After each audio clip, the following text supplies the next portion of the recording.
Amén. Dios le bendiga, amados hermanos, en esta noche aquí en Italia, tarde ahí en el Perú. Dios bendiga a mi hermana Grady también que ha ingresado. Papá, Amén. Gloria al papá, nombre del Señor. Apaguemos los micrófonos, papá, por favor. papá. Amén. Gloria al nombre de Cristo. Amén. Dios bendiga también, creo que mi hermano Robert, que ha ingresado. Déjeme compartir, deje compartir. Eh, Amén, pastor. amén, amén. Deme un segundo que quería compartir pantalla. Ok. Eh, déjeme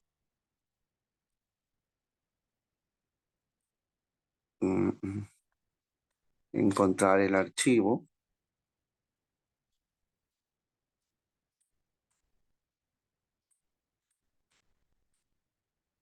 Ok. Ok, bueno, acá tengo mucho. Vamos avanzando, que lo había puesto en un solo tema. Ok. Sea Cristo glorificado. Amén.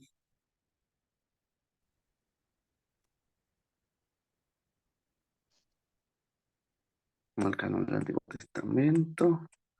Esto ya lo vimos, ya lo vimos. Ok. El canon de la secta, los samaritanos. El canon de los saduceos. Ok, el canon de los fariseos. Amén. Gloria al nombre del Señor. Amén. Dios me los bendiga, amados hermanos. Gloria al nombre de Cristo. Vamos a empezar, como siempre, dando lectura a un pasaje de la Escritura. Y yo quiero que ustedes me acompañen a el Evangelio según el hermano Mateo. Si usted tiene su Biblia allí, que espero que la tenga, ¿verdad? Porque en cada estudio bíblico, aunque sea a distancia, debemos tener siempre la palabra del Señor. Evangelio según el hermano Mateo, capítulo 23. Alabado sea el Señor. Amén. Capítulo 23 del Evangelio eh, del hermano Mateo, según el hermano Mateo. Vamos a considerar eh, el versículo 13. Amén. Y la palabra del Señor se lee en el nombre del Padre, del Hijo y del Espíritu Santo. Amén. Mas ay de vosotros, escribas y fariseos hipócritas, porque cerráis el reino de los cielos delante de los hombres, pues ni entráis vosotros, ni dejáis entrar a los que están entrando. Ay de vosotros, escribas y fariseos hipócritas, porque devoráis las casas de las viudas y como pretexto hacéis largas oraciones. Por esto recibiréis mayor condenación. Ay de vosotros, escribas y fariseos hipócritas, porque recorréis mar y tierra para ser un prosélito, y una vez hecho, le hacéis 2 veces más hijos del infierno que vosotros. Amén. Gloria al nombre de Cristo. Palabra fuerte del Señor para con la secta de los fariseos. Vamos a orar para continuar nuestro estudio del periodo intertestamentario, la lección número 20 ya. Y todavía no salimos del periodo persa, porque hay mucho que analizar ahí. Amén. Vamos a orar. Padre que estás en los cielos, gracias te damos, Dios mío, que nos permites estar una noche más, Señor, un día más, estudiando, Padre mío, tu palabra, estudiando, Señor, todo este evento, todo este tiempo, del cual también, Señor, hay mucho provecho para nuestra vida espiritual, para nuestro crecimiento, para el conocimiento, Señor, de tu palabra. Sigue usando mi vida en tu misericordia, porque sin ti nada podemos hacer. Toma control de todas las cosas, Señor amado, y que tu palabra pueda fluir a través de mis labios de manera clara, diáfana, entendible, Señor, y sobre todas las cosas, Señor, que sea tu palabra tratando con cada uno de nosotros. En el nombre de Jesús. Amén y amén. Mis amados hermanos, gloria al nombre del Señor. Hoy vamos a continuar hablando del canon, la formación del canon del Antiguo Testamento y sobre todo del punto que habíamos empezado la clase pasada, que era el canon de las sectas judías. Amén. El canon de las sectas judías, sobre todo ya llegando al tiempo de Jesús. Pero todo eso fue un proceso. Como vimos, tanto en el tiempo de Nehemías y Esdras, se establece qué libros van a pertenecer al canon hebreo, ¿no? De 22, al principio 22 libros se constituía el canon hebreo. Luego se separaron algunos libros para convertirse en 24. Pero conforme va pasando el tiempo y aparecen las sectas, la interpretación o lo que ellos van a tomar como canon va a variar según la secta. Y ya la semana pasada vimos, por ejemplo, la secta de los saduceos. A diferencia de los fariseos, ellos tenían solamente como libros inspirados los 5 primeros libros del Antiguo Testamento, ¿no? El Pentateuco, lo que nosotros conocemos como el Pentateuco. Ellos no creían en libros fuera del Pentateuco, es decir, desde Josué hasta Malaquías, para ellos no era considerado palabra inspirada. Pudo haber sido palabra histórica para ellos, pero nunca palabra inspirada, por lo cual no la tomaban, no tomaban ninguno de esos libros para sus doctrinas, para sus creencias, para sus enseñanzas. Y por eso es que la Biblia enseña que los saduceos no creían en ángeles, no creían en el más allá, no creían en la vida después de la muerte, no creían en la resurrección y no creían en ninguna de esas cosas que libros, sobre todo proféticos, enseñan. Vimos también la secta, o mejor dicho, el pueblo de los samaritanos. Los samaritanos también iban a tomar solamente los 5 primeros libros del Antiguo Testamento, pero a diferencia de los saduceos, los samaritanos iban a tener su propia versión del Pentateuco. Como vimos, había mucha diferencia entre el Pentateuco samaritano y el Pentateuco judío. Claramente, los samaritanos trayendo agua, ¿verdad? Para su territorio, para su pozo, nunca mejor dicho, ¿no? Enseñando que en lugar de que Abraham subiera con Isaac al monte Moria, subieron al monte Gerizim, ¿no? Que es el monte samaritano.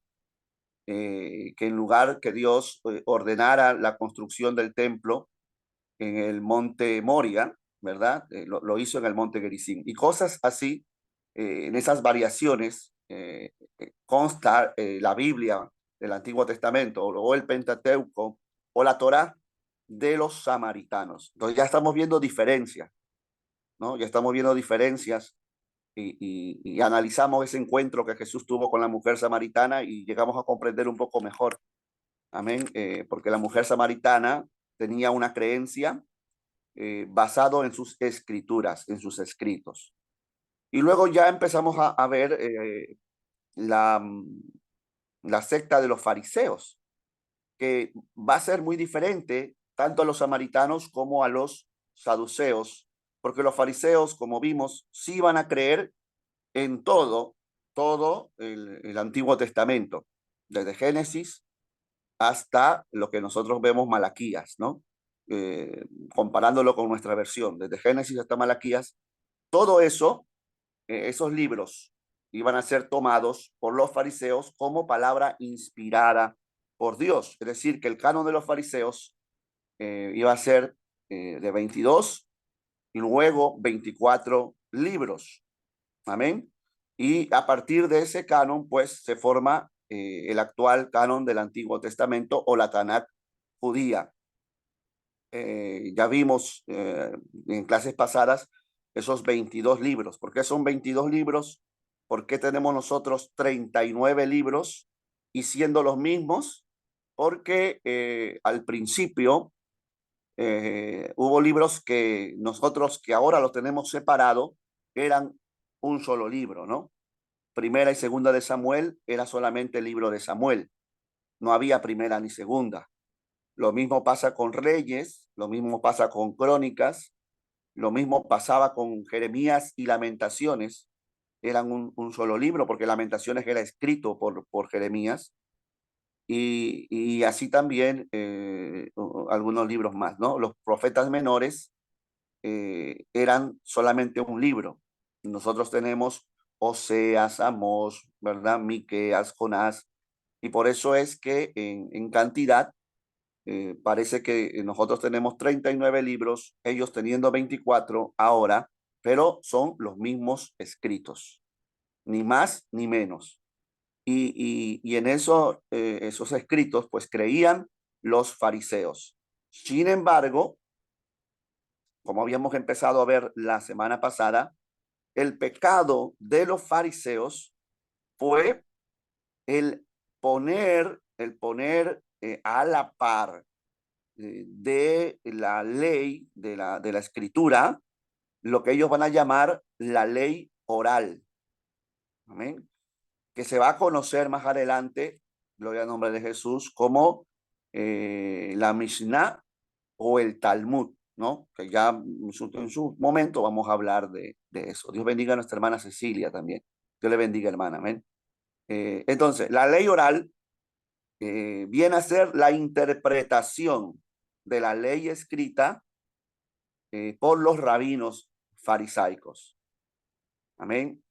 Es decir, ellos van a interpretar la ley escrita y van en su interpretación a agregar y añadir mandamientos que no están en la escritura.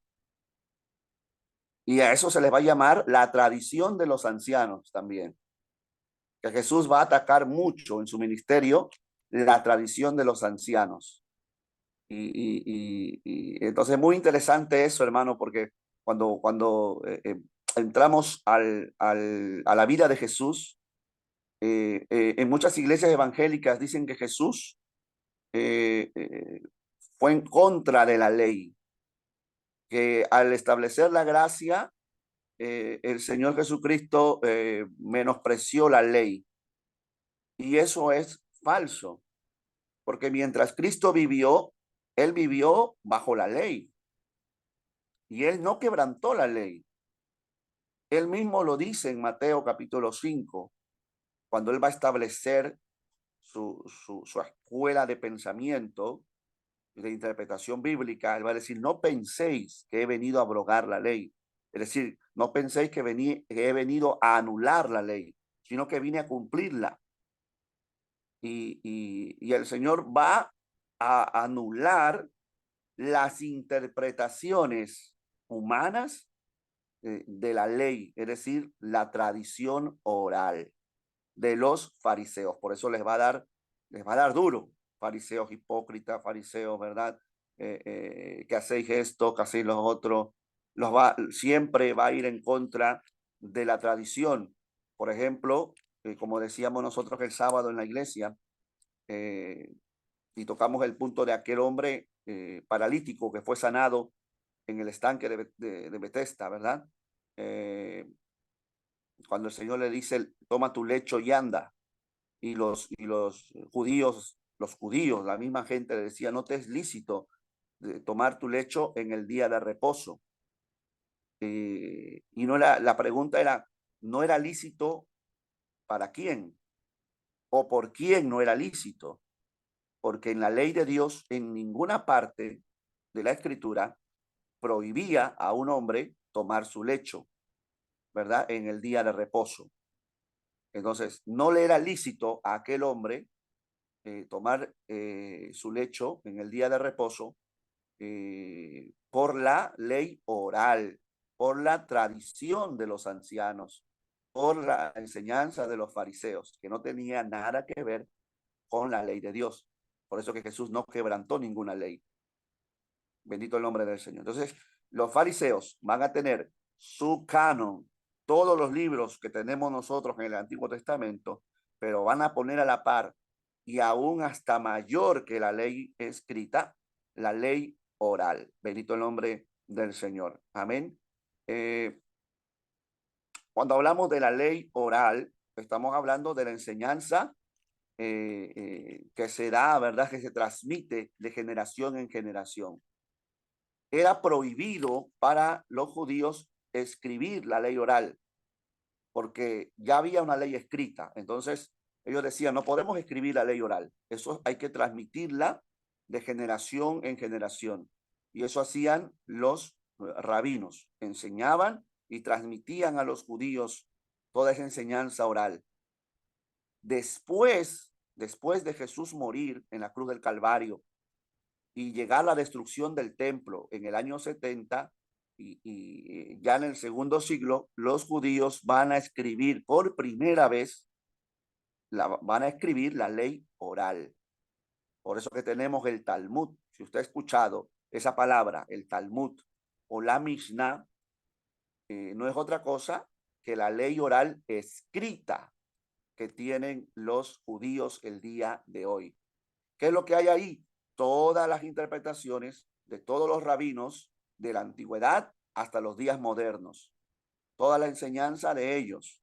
Muchos basados en la ley de Dios y otros interpretaciones suyas, pero que el judío obedece más que a la ley de Dios. Increíble, increíble, hermano. Entonces, eso es lo que es la ley oral que tenían los fariseos.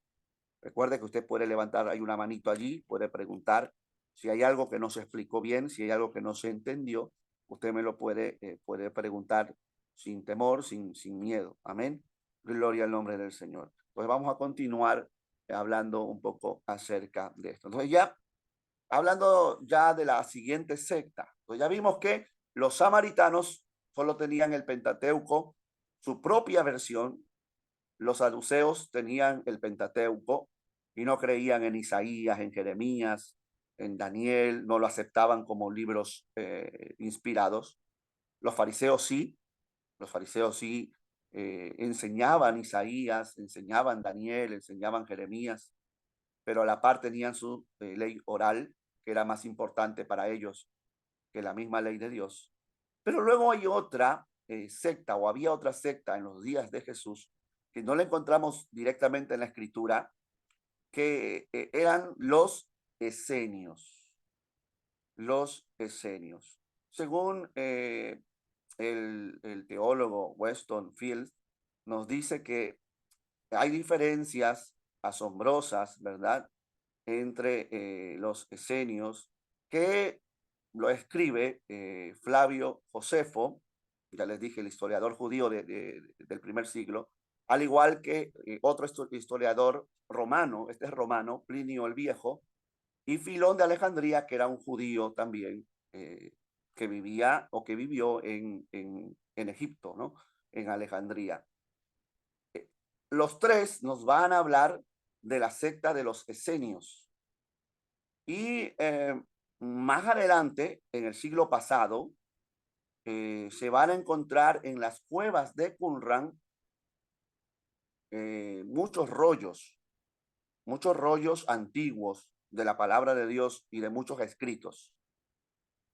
Hay una teoría de que esos rollos fueron escritos por los esenios que menciona Josefo, que menciona Plinio el Viejo, que menciona Filón de Alejandría. Sin embargo, hay algunos que piensan que no, que hay diferencias entre los escritos que se encontraron en las cuevas del Mar Muerto, las cuevas de Qumran, con los escritos de Josefo y de los demás historiadores. Gloria al nombre del Señor. Entonces, vamos a leer este fragmento que es muy importante, ¿no? Entonces, mientras algunas de las diferencias son notables, para algunos hasta representa una discrepancia El consenso de los académicos se queda con la idea de que la gente de los rollos del mal muerto eran esenios de algún tipo. Es decir, se acepta en su mayoría que aquellos que escribieron esos rollos que se encontraron en el Mar Muerto eran de la secta de los esenios. Como les dije, esos rollos fueron descubiertos hace poco, en el 1947, un año antes de que Israel volviera a ser nación. La historia de cómo se encontraron los rollos es algo tremendo, hermano. Se dice en ese año, en el 1947, en el 14 de mayo de 1947, habían dos pastores beduinos que estaban pues pastoreando sus ovejas por esa zona y parece que como que estaban aburridos y comenzaron a tomar piedras y tiraban piedras a esas cuevas que estaban allí. En un momento, cuando uno de ellos arroja una piedra dentro de la cueva, escucha que algo, como que algo se quiebra. Y cuando entran a la cueva, van a encontrar, si usted ve la imagen, ahí hay como un jarrón, una especie de un jarrón. Van a encontrar jarrones de esa forma. De hecho, es una imagen de los jarrones que se han encontrado. Y dentro de esos jarrones habían rollos del primer siglo y antes aún del primer siglo, hermano. Es decir, son los rollos más antiguos que se puede encontrar de la Biblia. Hasta ese momento, los rollos más antiguos eran del siglo IV, del siglo III después de Cristo. Pero cuando en el siglo pasado se encuentran estos rollos, ya estos rollos vienen a considerarse los rollos más antiguos que tenemos de la escritura. ¿Y cuál fue el rollo que ellos encontraron y que después lo vendieron? Y después hubo una guerra con los historiadores para ver quién encontraba más rollos. Ellos queriendo plata, es decir, los pastores beduinos queriendo dinero, sacar provecho de eso, y los historiadores, pues obviamente con el fin, ¿verdad?, histórico, ¿no? Pero el primer rollo que se encontró fue el rollo del libro de Isaías. El libro de Isaías fue el primer de los tantos rollos que se encontraron allí, que increíblemente estaba completo y se comparó con la Biblia. Y amado hermano, estaba escrito en el idioma hebreo, lógicamente, y era idéntico, con algunas pequeñas variaciones, pero era idéntico al libro de Isaías que tú y yo tenemos. Entonces Dios estaba mostrando en el siglo pasado, permitiendo todo esto, la veracidad de su palabra. Entonces, cuando a mí me hablan de que el libro de Isaías no es un libro único en sí, sino que son tres personas que han escrito el libro de Isaías en diferentes siglos, eh, hay pruebas históricas, hay pruebas bíblicas eh, de que eso es mentira, porque vemos cómo los esenios que habían escrito esos rollos consideraban a Isaías un solo libro de un solo bloque. Y estamos hablando del siglo primero, ¿verdad? Después de Cristo, y muchos libros que se escribieron un siglo antes, 2 siglos antes de Jesús. Entonces, hay pruebas, hermano, históricas de la veracidad del libro de Isaías. Hoy se ataca mucho la palabra de Dios. Increíblemente muchos cristianos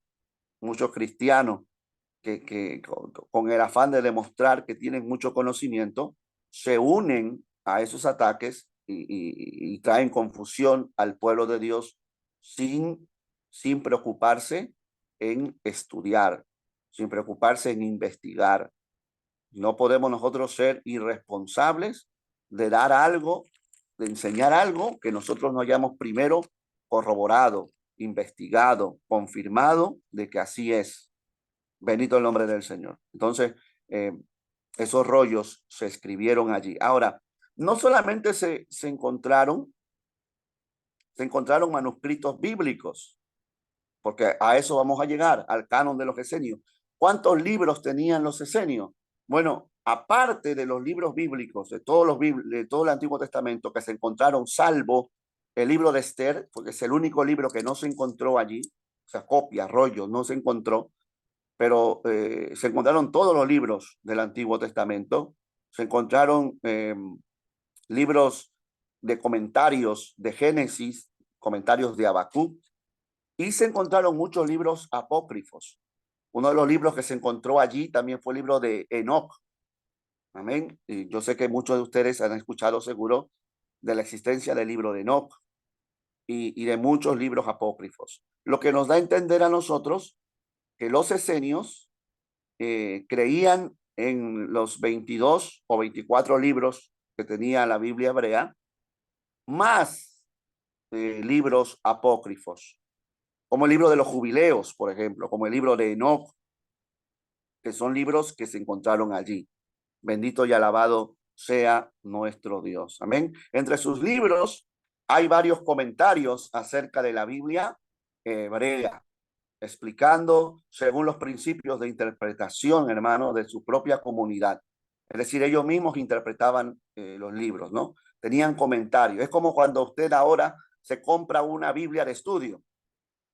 Si usted se compra una Biblia de estudio, usted va a tener la palabra de Dios, pero a la par va a tener que comentarios de pastores o de teólogos que comentan, ¿verdad? Esos textos bíblicos. Pues algo similar era en ese momento. Había escritos bíblicos, pero también había comentarios, interpretaciones de esos escritos bíblicos que los esenios, pues, habían escrito. Gloria al nombre del Señor. Los libros así comentados eran sin duda reconocidos también como Santa Escritura. Ojo lo que le estoy diciendo. Sus palabras eran palabra de Dios, según ellos, ¿verdad? Hablada a través de sus profetas o portavoces que anticipaban los sucesos de los propios días de los comentaristas esenios, cuando el fin de la era en curso se sospechaba inminente. Es decir, ellos interpretaban los libros del Antiguo Testamento y esas interpretaciones también se le consideraba para ellos palabra de Dios inspirada. De hecho, el líder de ellos, que solamente se va a conocer en sus rollos como el maestro de justicia, que no conocemos el nombre, no hay nadie que sepa cómo se llamaba ese hombre, pero se le conoce, según los rollos de Qumran, como el maestro de justicia y que había sido un sumo sacerdote que había dejado el sacerdocio por la corrupción que había en el templo. Él escribe mucho, escribe salmos, escribe muchos libros proféticos y sus seguidores lo consideraban también escritos inspirados. Amén. Así que vemos que en los días de Jesús había una confusión doctrinal terrible. Unos creían en una cosa, otros creían en otra cosa, otros añadían, otros quitaban, daban malas interpretaciones. Y es allí donde aparece Jesús. Bendito y alabado sea el Señor, trayendo la verdadera luz, trayendo la verdadera interpretación de la ley de Dios. Bendito el nombre de Cristo. Por eso, hermano, si tú no conoces todas estas cosas, no vas a apreciar al 100% las enseñanzas del Maestro, de lo que Jesús vino a dar a la humanidad. No solo la salvación, que es lo más grande, sino también él vino, a llevar nuevamente al pueblo de Dios a la verdadera interpretación de la cual se habían desviado por todas estas sectas. Gloria al nombre del Señor. Amén. Entonces, con confianza podemos decir, por tanto, que el canon de la comunidad de Qumran salió el Pentateuco, los profetas y los salmos, ¿verdad? También salmos suplementarios, también el libro de Daniel, ¿verdad? Que es considerado allí por los esenios como profeta, y también muchos libros que tenían los esenios. Bendito y alabado sea el nombre del Señor. Amén. Por ejemplo, y aquí ya vamos a entrar en lo que es, para terminar con el canon, lo que son los libros apócrifos. Uno de los libros que se encuentra allí es el libro de Tobías o Tobí, que usted lo va a encontrar, si usted tiene una Biblia católica, lo va a encontrar allí.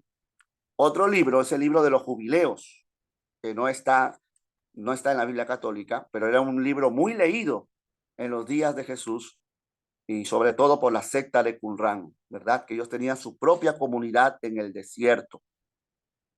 Y aparte el libro de Enoch, ¿verdad? Se encontraron fragmentos de aquellos libros en la cueva de Qumran. Bendito el nombre del Señor. La pregunta es, ¿fueron entonces reconocidos esos libros como libros inspirados? ¿Fueron reconocidos el libro de Tobías, el libro de los jubileos, el libro de Enoch y demás libros que van a aparecer como libros inspirados? Nosotros sabemos que no. Históricamente y bíblicamente no fueron reconocidos. Si usted recuerda, hace las clases pasadas, eh, leímos un comentario muy interesante de Flavio Josefo, cuando él decía en uno de sus escritos que ellos tenían 22 libros que consideraban divinos, que consideraban inspirados por Dios.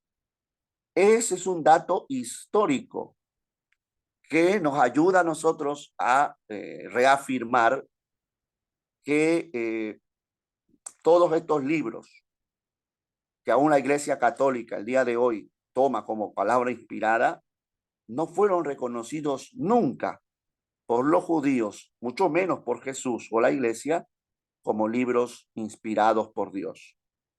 Amén.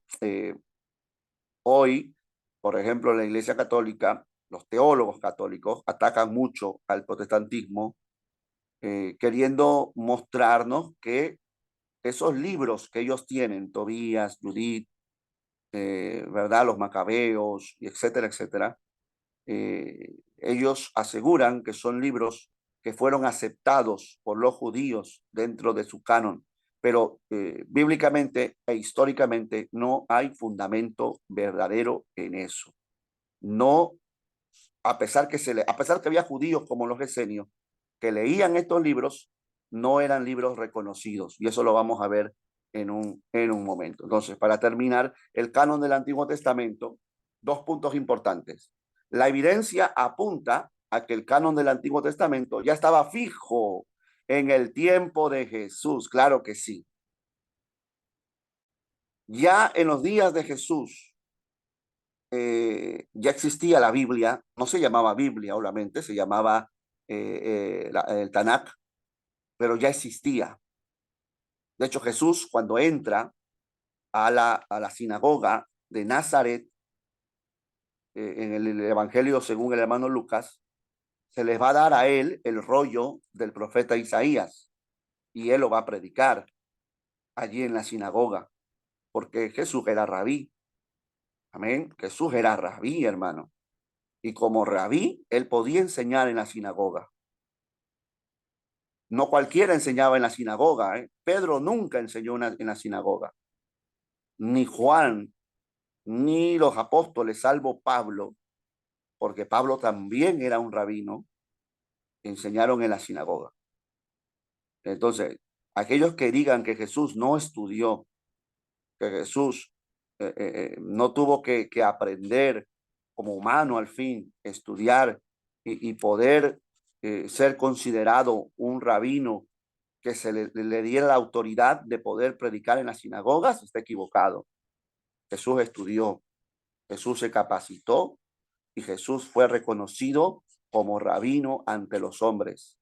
Por eso que él pudo establecer su propia doctrina y tener sus propios seguidores y pudo predicar en la sinagoga. Entonces, en los días de Jesús ya hay evidencia en toda la Biblia de que Jesús citaba la Escritura. Amén. Entonces, tengamos en cuenta que cuando Jesús ya viene, ya estaba establecido todo. Los días en que Jesús vino fueron días perfectos para su aparición. Todo estaba coordinado por la sabiduría de Dios. Hay mucha gente, hermano, que está diciendo cosas que no son y están dañando la fe de muchos cristianos. Gente que dice que cuando Jesús vino no había todavía escritura y que por eso los aspectos de la ley no eran todavía muy claros para la gente. Mentira. La ley ya estaba establecida. Por eso que Jesús les habla duro a los fariseos, hipócritas. Si los fariseos hubieran estado en desconocimiento, Jesús no les hubiese hablado de esa manera. Porque si eran ignorantes, ¿verdad? Si ignoraban la ley de Dios, Jesús no los hubiese tratado como los trató. ¿Por qué Jesús los llama hipócritas en este capítulo 23? ¿Por qué Jesús los llama, verdad, sepulcros blanqueados? Porque esa gente tenía el conocimiento ya establecido, tenía la escritura. ¿Qué les dice Jesús en el Evangelio del hermano Juan capítulo 5? Escudriñar las escrituras, porque ellas son las que dan testimonio de mí, les dice a los fariseos. De manera que ya en los tiempos de Jesús estaba fijo, establecido el Antiguo Testamento. Lo otro punto es que tanto Jesús como los apóstoles citaron, hermano, citaron las escrituras, refiriéndose a lo que conocemos, ¿verdad?, hoy como el Antiguo Testamento. Jesús citó a los libros de los Salmos, Jesús citó a Daniel, Jesús citó a Isaías, Jesús y los apóstoles, ¿verdad?, citaron la ley, el Antiguo Testamento, citaron Éxodo, citaron a Moisés. Hermano, pruebas bíblicas e históricas hay para que nosotros entendamos que en los días de Jesús estaba todo ya establecido. Bendito el nombre del Señor. Lo que viene a hacer Jesús es a dar la verdadera interpretación y la verdadera finalidad de la ley en su persona. Bendito y alabado sea Cristo. El canon del Antiguo Testamento y Jesús. Creía entonces, ¿qué creía Jesús sobre el Antiguo Testamento? Ya vimos que creían los fariseos, que creían los esenios, que creían los saduceos, que creían los samaritanos. Pero ¿qué creía Jesús? Jesús aceptó los libros del Antiguo Testamento, los citó, los predicó y los puso como testimonio suyo. Amén. Jesús nunca citó sabiduría, Tobías, ni Judith, ni ningún libro apócrifo. En ninguna parte Jesús cita, gloria al nombre del Señor, esos libros. Otra cosa, Jesús citó a Daniel como profeta, el cual predijo en Mateo 24 la abominación desoladora. Para muchos, de hecho, para los judíos en su canon, como vimos, Daniel no está dentro de los profetas. Daniel está dentro de lo que ellos llamaron los ketubín, ¿verdad? Los escritos, pero no están dentro de los profetas. Jesús va a resaltar a Daniel como un profeta. Entonces, ¿a quién le vamos a creer más? ¿A los judíos o a Jesús? Amén. Entonces, Daniel fue un profeta de Dios y el mismo Cristo lo respalda. Y eso debe ser suficiente a nosotros, porque la Biblia dice, este es mi Hijo amado en quien tengo complacencia, dice Dios, a él oíd. Y eso nos tiene que bastar. ¿Qué me importa a mí lo que diga el rabino fulano de tal? ¿Qué me importa a mí lo que digan los teólogos judíos o evangélicos? A mí lo que me importa más y lo que más peso debe tener es lo que Jesús nos dice. Y Jesús, aleluya, resalta al profeta Daniel como eso, como un profeta. Jesús aceptó y enseñó los salmos, ¿verdad? Citó el Pentateuco, los profetas y los escritos. Jesús reconoce en todo su ministerio el valor del Antiguo Testamento. Bendito y alabado sea el nombre del Señor. Entonces, ya hablando, cerrando lo que es el canon, vamos a tocar un poco brevemente, acerca de los libros apócrifos. La palabra o el término apócrifo, ¿verdad? Pues nos da a nosotros la idea de que son libros que carecen de inspiración divina, ¿no? Muchos pueden ser históricos, como Primera y Segunda de Macabeos, y muchos pueden ser libros de fábula, como los añadidos de Daniel. Hay Daniel capítulo 13, que es un añadido, amén, apócrifo. Ahí creo que Daniel y el dragón, algo así, que es un cuento, como el libro de Judith, que no hay, digamos, pruebas históricas de que Judith haya existido, como el libro de Tobías, que también se enseña de un hombre judío que había vivido en el cautiverio de los asirios. Todo eso son libros que se pueden considerar fábulas. Hay libros que se consideran digamos, de mucha ayuda dentro de lo que es la sabiduría humana, como el libro de Eclesiástico. De hecho, todos los libros que usted está viendo allí, de todos esos libros, el único libro que estuvo cerca de ser agregado al canon del Antiguo Testamento fue Eclesiástico, o el libro de Ben Sirá, también se llama así por el escritor, por el contenido. ¿Por qué estos libros no fueron agregados? Eso es una buena pregunta. Amén. Y lo vamos a ir viendo poco a poco. ¿Por qué estos libros no lo aceptaron? ¿Qué tenía, por ejemplo, primera de Esdras, segunda de Esdras, en sus escritos para no ser aceptados por los judíos? ¿Cómo hicieron los judíos para aceptar unos libros y otros no? Porque eso hay que preguntarnos. Es como en el Nuevo Testamento, cómo aceptaron el Evangelio de Mateo, de Lucas, de Marcos, Juan, y dejaron el Evangelio de Pedro, el Evangelio de Tomás, el Evangelio de Jacobo, ¿verdad? Por ejemplo, o el Apocalipsis de Pedro.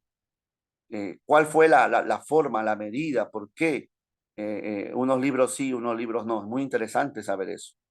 Amén. Entonces, estos libros apócrifos, todos estos, hay libros que son buenos, que los podemos leer. Si usted me pregunta, pastor, ¿qué de esos yo puedo leer? Los únicos que yo les puedo decir que vale la pena leer son Primera y Segunda de Macabeos. Pero como un libro histórico, como si usted estuviera leyendo un libro de historia universal, porque le va a servir en el conocimiento de un tiempo, ¿verdad? Del pueblo de Israel, qué es lo que pasó, cómo lograron ellos la independencia, mas no es palabra de Dios. Es decir, no es inspirado. No es el Espíritu Santo quien inspiró a los macabeos, en este caso, al quien escribió el libro de los macabeos, ¿verdad? Gloria al nombre de Jesús, no los inspiró. Fueron datos históricos que se escriben. Entonces, esa es la diferencia con la palabra de Dios. Cuando Pablo le dice a Timoteo, toda la escritura es inspirada por Dios. Pablo, que era un rabino, reconoce la inspiración de los libros del Antiguo Testamento, porque ahí le está hablando del Antiguo Testamento, ojo, porque no existía el Nuevo todavía, no existía el Nuevo. Entonces, cuando Pablo le dice a Timoteo, toda la escritura es inspirada por Dios, está hablando del Antiguo Testamento, que es inspirada por Dios, reconocida, ¿verdad? Inspirada por el Espíritu Santo, que es el Espíritu Santo quien mueve a aquellos hombres santos a escribir la palabra.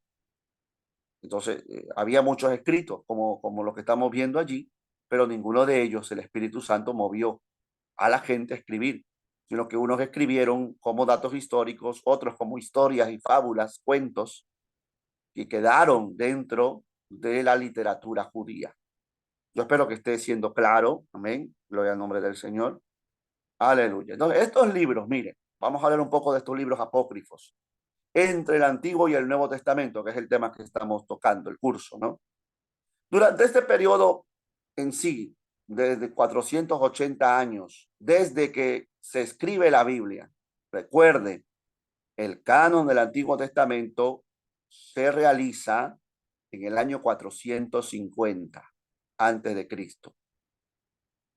En el año 450 ya están los libros, los 22 libros del Antiguo Testamento. Entonces, hasta el año 30, que es el año donde Jesús, según los historiadores, Jesús muere y asciende a los cielos. Amén. Hay un periodo de 480 años. Todo ese periodo se escribieron por lo menos 14 libros, por lo menos, que no cumplen con los requisitos del canon y son llamados entonces apócrifos, que son, vamos a ver, estos 14 libros apócrifos, amén, del griego, bueno, ahí está la palabra griega que no me pida que lo lea, pero que significa, que si lo traducimos al español, significan escondidos u ocultos. La palabra apócrifo significa escondido, oculto. Amén. Gloria al Señor. Y estos libros se adicionan, muchos de estos libros se adicionan al Antiguo Testamento en las Biblias católicas, ¿verdad? Usted sabe, y usted y yo sabemos que los católicos pues tienen libros añadidos, que son estos libros apócrifos, libros ocultos, gloria al Señor, es decir, libros no inspirados por Dios. El término oculto tiene que ver también con el origen gnóstico de muchos de estos libros, especialmente los escritos después del 150 después de Cristo, que ya también ya vienen libros del Nuevo Testamento. Gloria al nombre del Señor. Amén. Aquí hay algunos de los libros más importantes apócrifos del Antiguo Testamento. Libro de los Jubileos, que ya vimos que fueron encontrados muchos de ellos en las cuevas de Qumran, donde hay mucha profecía, donde hay mucha profecía.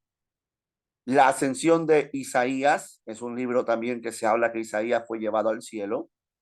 El testamento de Salomón, tercer libro de Macabeos, que no tiene nada que ver con los de Macabeos antiguos que hemos visto.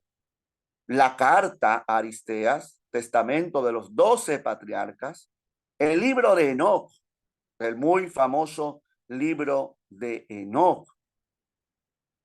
Alguien me dijo, pastor, ¿por qué Judas cita a Enoc?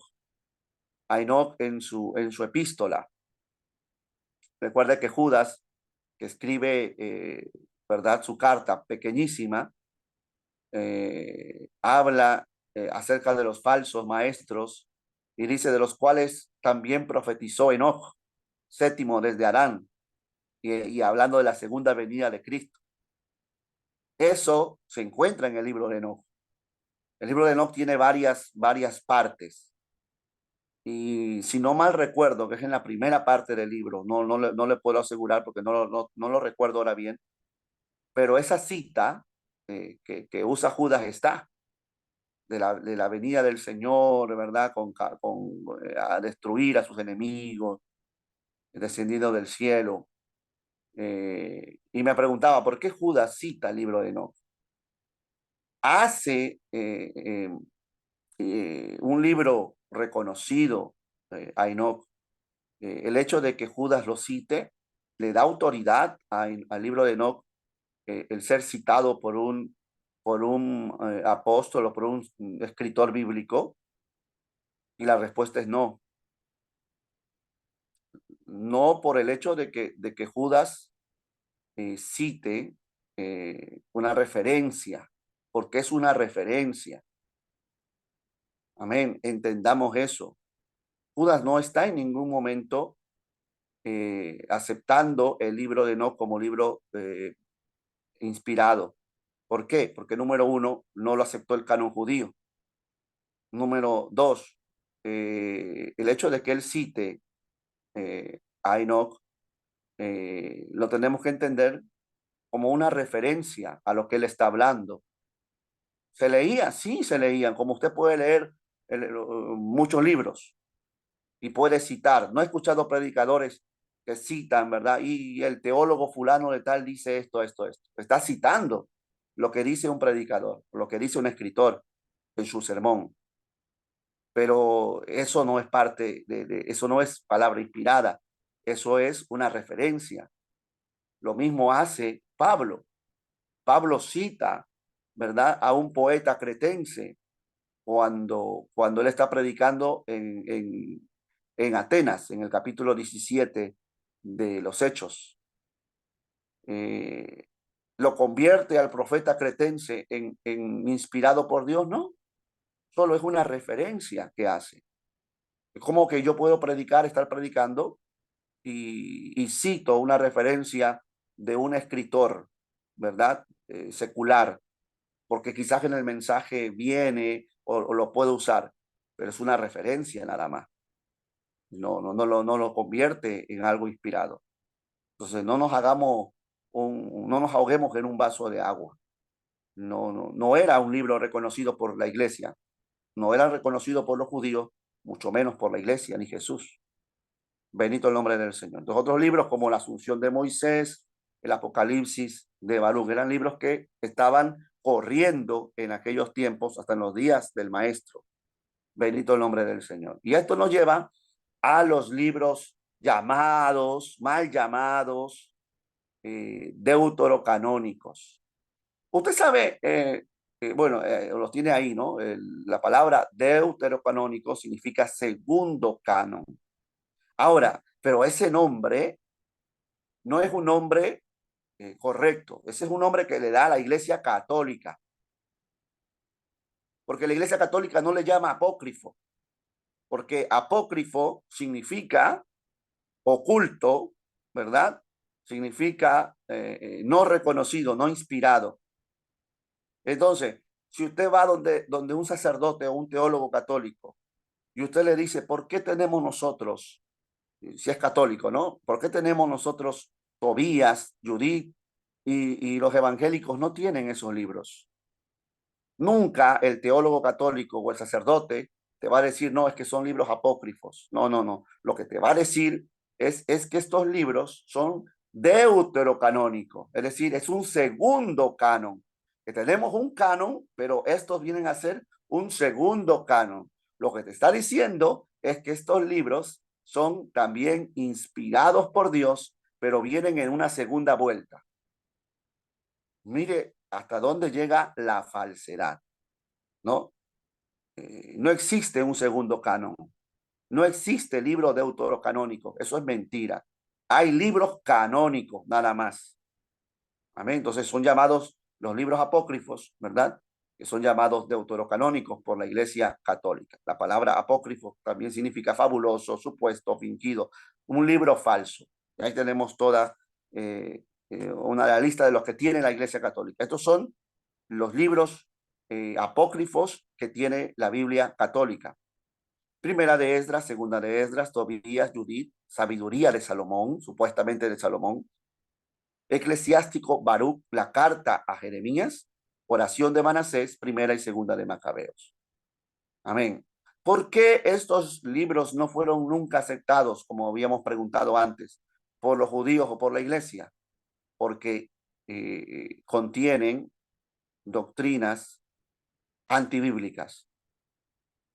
¿Cuáles eran los requisitos para aceptar los libros en el Antiguo Testamento y en el Nuevo Testamento? Número uno, que ningún libro podía contradecir la enseñanza de los demás libros.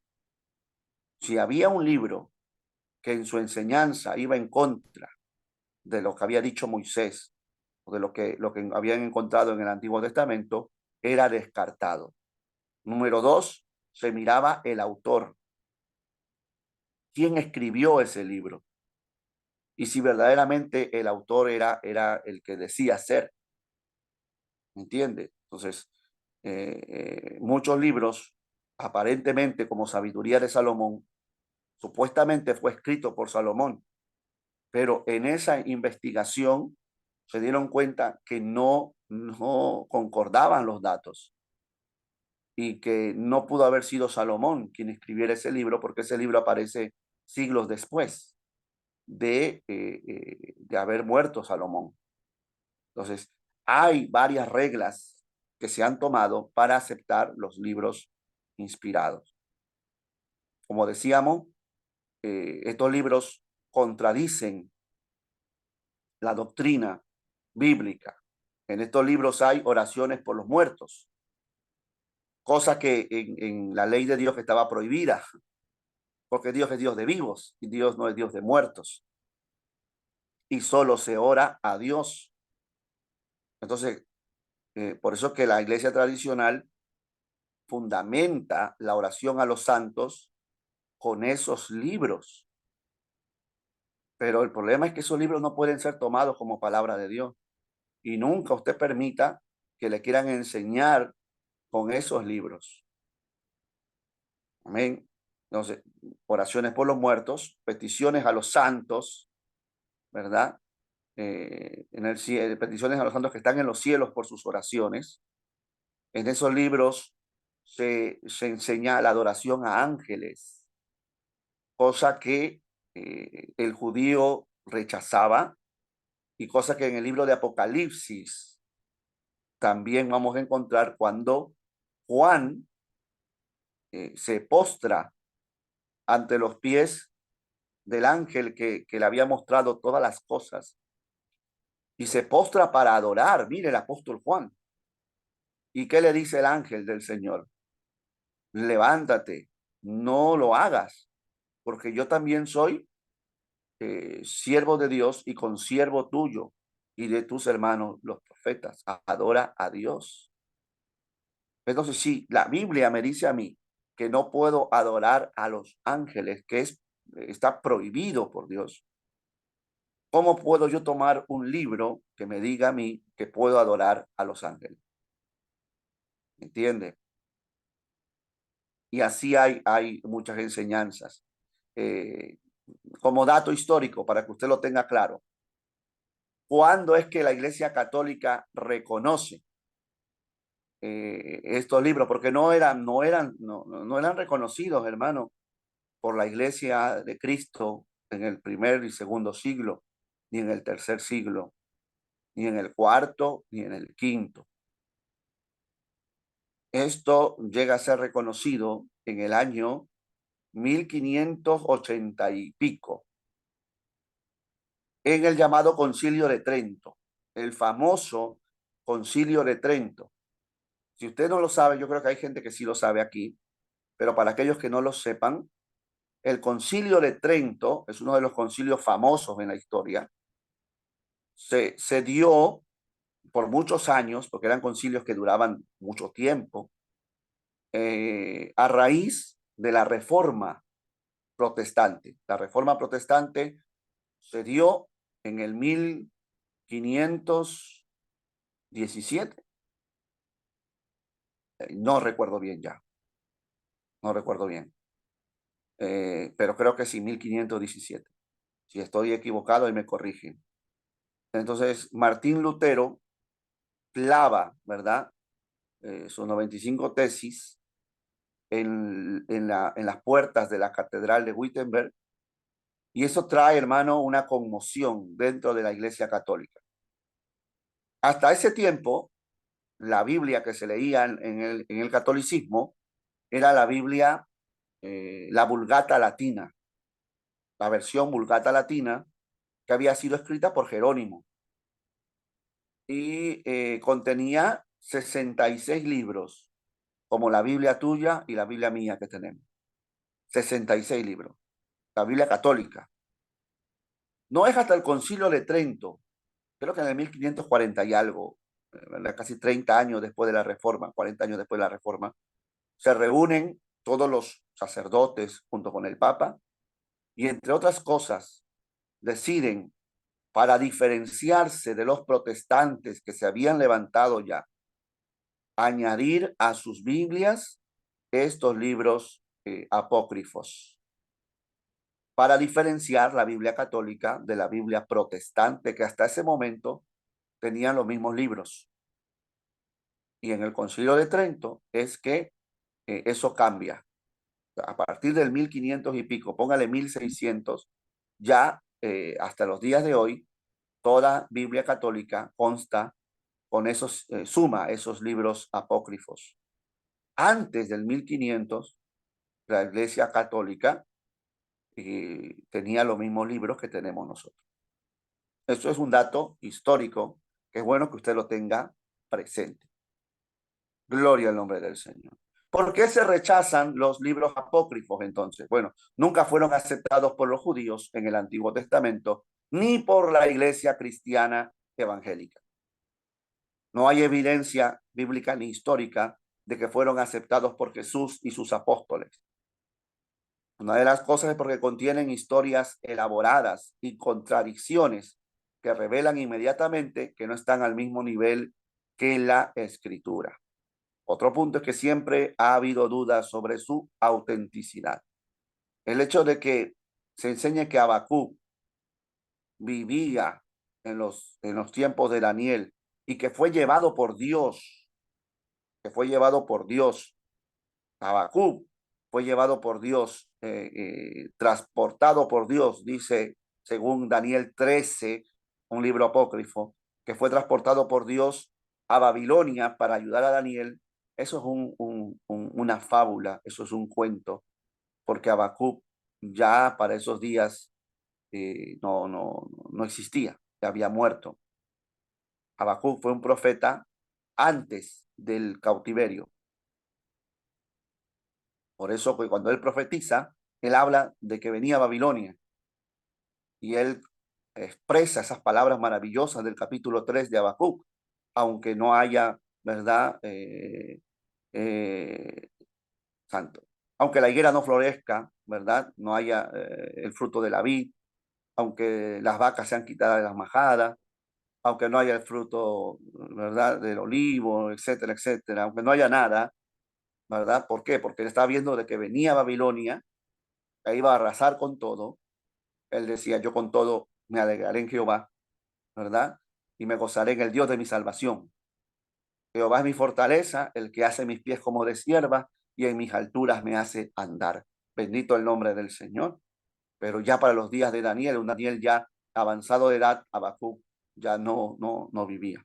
Entonces, todos esos errores, pues, ayudaban a que esos libros fueran rechazados, tanto por los judíos como por la iglesia. Para terminar, podemos preguntarnos, ¿estudió Jesús los libros apócrifos? No. Jesús nunca estudió ni enseñó estos libros apócrifos. Amén. Aunque el sacerdote te pueda decir lo contrario, no hay prueba bíblica de que Jesús haya mencionado. Nunca menciona a Jesús. Mire que menciona los salmos, menciona a Moisés, menciona a Jeremías, menciona a Isaías, pero nunca menciona estos libros apócrifos. Amén. Pero más sin embargo, hay un dato muy interesante que es bueno que lo sepamos. Y lo vamos a ver ahora ya, la última imagen. Aunque Jesús nunca aceptó los libros apócrifos, ni los judíos tampoco, sin embargo, había una celebración en los días de Jesús que lo encontramos en el libro de los Macabeos. Por eso les digo que los únicos libros que valen la pena leer como datos históricos de esos libros apócrifos son los libros de los Macabeos. En los libros de los Macabeos se nos va a enseñar la forma en que Israel se libera del yugo, eh, del yugo de los sirios, seleucidas, y se establece allí la fiesta de las luces, la fiesta de la dedicación, que se conoce como Hanukkah, que también se celebra en invierno. Ahora, Jesús, como todos los judíos, celebraron esa fiesta. Mira, hermano, qué paradójico, ¿no? Jesús nunca aceptó los libros obviamente apócrifos, mas sin embargo celebra una fiesta, ahora lo vamos a leer, que está dentro de un libro apócrifo. ¿Por qué? Porque es parte de la historia de Israel. Hay fiestas, dos fiestas que celebran los judíos que no están en la ley. Recuerda que en la ley está la celebración de la Pascua, los panes sin levadura, ¿verdad? Los tabernáculos, Pentecostés, el día de expiación, ¿verdad? Lo que se conoce como el Yom Kippur. Pero hay dos fiestas que no están en la ley, que el judío celebra y que Jesús celebró. Uno de estas es esta fiesta llamada de la dedicación. ¿Por qué se le llama la fiesta de la dedicación? Porque en ese día se recuerda la nueva dedicación que se hace al templo. Amén. Los sirios, seleucidas, van a profanar el templo. Y de eso lo vamos a hablar cuando ya entremos a ese punto. Va a haber un rey pagano llamado Antíoco Epífanes, que va a sacrificar un cerdo en el altar del sacrificio en el templo. Un cerdo, un animal inmundo para el judío. Y va a levantar una estatua al dios Zeus en el templo. De ahí es que se rebelan los macabeos. Se rebelan y empieza una guerra. Los judíos, estando liderados por los macabeos, por esta familia, van a vencer. Y al momento de ellos lograr la independencia, van a sacar esa estatua del templo y van a limpiar el templo, van a consagrar el templo, y a eso se le llama la fiesta de la dedicación. Y era una fiesta que se dio en invierno, y eso como referencia usted lo va a encontrar en Juan 10:22. San Juan 10:22. Esta fiesta de la dedicación conmemora entonces la consagración del altar del templo que había sido profanado. Amén. Esta fiesta es una celebración de la presencia de Dios en el lugar santificado. Los judíos quieren comprobar desde sus criterios si Jesús o no, ¿verdad?, es el Mesías, y necesitaban pruebas. Es la actitud de quienes se sienten dueños de la situación. Jesús va a enseñar, ¿verdad? Aleluya, que hay otra manera mediante la cual Dios se hace presente en medio de su pueblo, y ya no hay necesidad de mirar hacia el templo grande, magnífico. Todo eso cuando Jesús habla del templo, hermano, cuando Jesús, ¿verdad? Cuando los judíos quieren presionar al maestro para que les diga, tú eres el Mesías, dinos ya, si eres el Mesías, ¿hasta cuándo no lo vas a decir? Todo eso sucede en el día de esta fiesta. Por eso que Jesús va a exaltar, ¿verdad? Esa nueva manera de adorar a Dios fuera del templo. Algo maravilloso, hermano. Entonces podemos nosotros concluir en este tema tan lindo, tan precioso que es el canon del Antiguo Testamento, que Jesús nunca aceptó los libros apócrifos. Como judío, él celebraba todas las fiestas porque esta es una fiesta histórica. Amén. Esto es una fiesta que se celebró desde aquel momento hasta el día de hoy. De hecho, cuando ya estamos en diciembre, si usted puede ver, por ejemplo, páginas judías, va a ver cómo ya se empiezan a celebrar Hanukkah. Ellos celebran Hanukkah y el pueblo occidental celebra la Navidad, ¿no? Pero no es lo mismo. Ellos celebran Hanukkah en diciembre porque es el invierno de ellos. Celebran la dedicación del templo. También se le llama la fiesta de las luces, donde se encienden 8 velas, ¿verdad? Que todo eso tiene un significado con lo que pasó en aquella lucha de los macabeos. Así que, mis amados hermanos, podemos ver cómo fue tan importante los días de Esdras, que fue quien establece estos libros del Antiguo Testamento, desde Génesis hasta Malaquías, y cómo el pueblo de Dios fue guardando estos libros sin que se contaminaran con otros libros. Más sin embargo, las sectas en los días de Jesús, pues pervirtieron la enseñanza, ¿verdad? La enseñanza de la ley, y tuvo que venir nuestro Señor a dar la verdadera interpretación. Si usted en su casa puede estudiar, no leer, estudiar el capítulo 5, 6 y 7 de Mateo, usted se va a encontrar allí cómo Jesús va a implantar la verdadera interpretación de la ley contra la enseñanza de los fariseos, la tradición, la ley oral. Cuando Jesús dice, por ejemplo, ¿verdad? Y ya estamos terminando.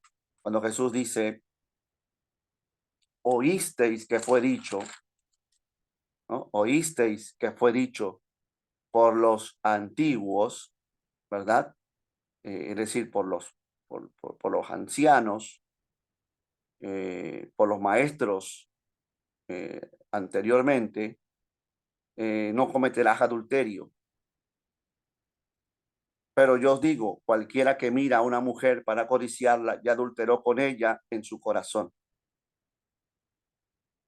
Si usted ha leído este pasaje y ha escuchado un mensaje sobre este pasaje, dígame que muchos caen en el error de decir de que en la ley, en la ley se permitía, es decir, mientras tú no cometías adulterio físicamente, no eras culpable, ¿no? Eso se enseñaba. Decían, no, en la ley, si tú cometías adulterio, eras culpable. Pero si tú no cometías adulterio, pero en tu corazón, en tu mente codiciabas, como no lo hacías físicamente, no eras culpable. En cambio, decían en la gracia, sí. En la gracia Jesús dice que si ya tú codicias a una mujer en tu corazón, ya adulteraste con ella. Y entonces los predicadores dicen, es más duro la gracia que la ley. Pero eso es un error de interpretación.